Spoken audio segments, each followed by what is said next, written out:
Hello दोस्तों, मेरा नाम मुनीश कुमार है और मेरे यूट्यूब चैनल मुनीश कुमार के फाइनेंशियल इनसाइट्स में आपका एक बार फिर से स्वागत है। जैसा कि आप जानते हैं कि मैं डेली एक फाइनेंशियल इनसाइट लेके आता हूँ, आप लोगों के साथ शेयर करता हूँ। तो आज की जो फाइनेंशियल इनसाइट है वो गोल्ड को लेकर है। गोल्ड पर अमेरिका की कई सारी बैंक्स ने ये एक भविष्यवाणी की है गोल्ड को लेकर। तो गोल्ड को लेकर जो अमेरिका की सबसे बड़ी बैंक है जेपी मॉर्गन, उसके जो सीईओ हैं जेमी डेनम, तो उन्होंने जो है एक वाशिंगटन में एक कॉन्फ्रेंस में वो बोल रहे थे। वहाँ पर उन्होंने बोला है कि गोल्ड की वैल्यू आने वाले सालों में $5,000 पर औंस से लेकर $10,000 पर औंस तक जा सकती है। यानी कि $5,000 पर औंस की बात करें तो $5,000 पर औंस की का इंडियन रुपी में अगर हम बात करें तो ये हो जाता है 1,65,000।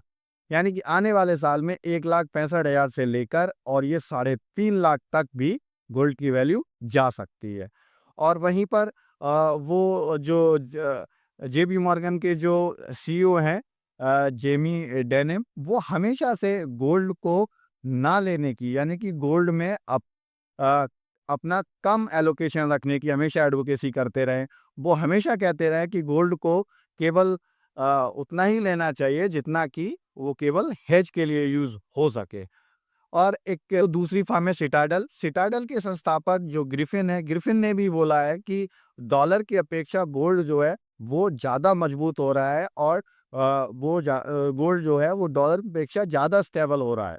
तो गोल्ड लेने में उन्होंने भी गोल्ड को जो है ज़्यादा तवज्जो दी है। तीसरी बैंक है गोल्डमैन सैक्स, जो है वो अमेरिका की तीसरी बैंक है। उसने भी यही बात कही है। उन्होंने कहा है कि 2026 में दिसंबर तक उन्होंने बोला है कि इसका टारगेट जो है $5,000 पर औंस तक हो सकता है। इंडियन रुपी में बात करें तो उन्होंने भी 1,62,000 रुपए तक सोने को जाने की बात कही है।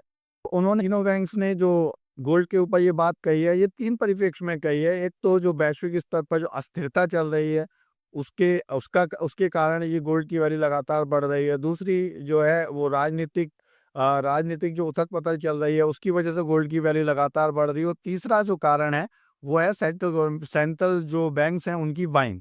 सेंट्रल बैंक्स की जो बाइंग है लगातार चल रही है। चाइना इसमें भर-भर के सोना खरीद रहा है, गोल्ड खरीद रहा है। इसकी वजह से भी गोल्ड में लगातार बाइंग चल रही है।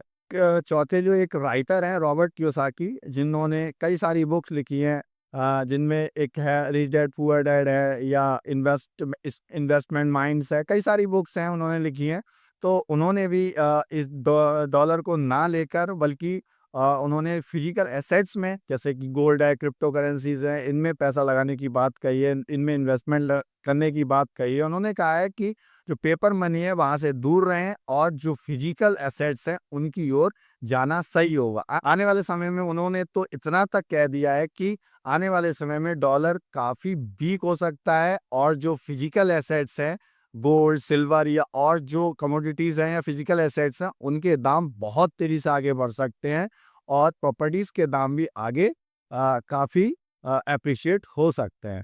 तो गोल्ड के लिए आज का ये मेरा व्यू था। तो आज की वीडियो में इतना ही। प्लीज मेरी वीडियो को लाइक करें, शेयर करें, सब्सक्राइब करें। Thank you.